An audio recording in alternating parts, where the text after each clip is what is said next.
Valsad highway પર વરસાદી પાણીનો નિકાલ ન થતા માર્ગ તળાવમાં ફેરવાતા વાહન ચાલકોને મુશ્કેલી। હાઈવેની બેદરકારીને લઈ વાહનો પાણીમાંથી પસાર થતા ફુવારા ઉડ્યા, વાહનોની ગતિ ધીમી પડતા આક્રોશ।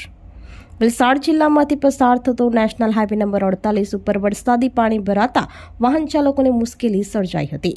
મુંબઈ અમદાવાદ અને Ahmedabad Mumbai national highway number 48 ઉપર અલગ અલગ જગ્યાએ વરસાદી પાણીનો નિકાલ ન થતા હાઈવે તળાવમાં ફેરવાયો હતો।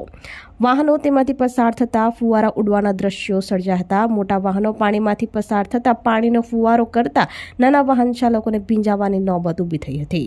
વલસાડના વિવિધ જગ્યાએ હાઈવે પર પાણી ભરાતા વાહનોની ગતિ ધીમી પડી હતી। લાખો રૂપિયાના ટોલ ટેક્સ વસૂલતી હાઈવે એજન્સી દ્વારા પાણી નિકાલની યોગ્ય વ્યવસ્થા ન કરતા વાહન ચાલકોએ રોષ વ્યક્ત કર્યો હતો।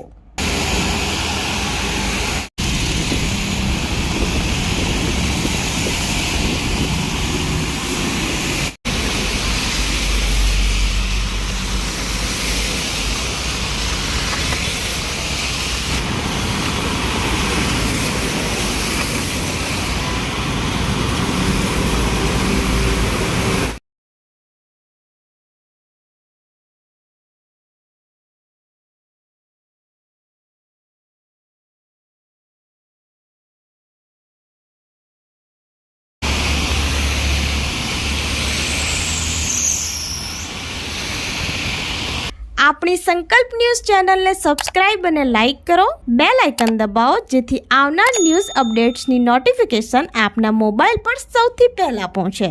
Like, subscribe and share the video.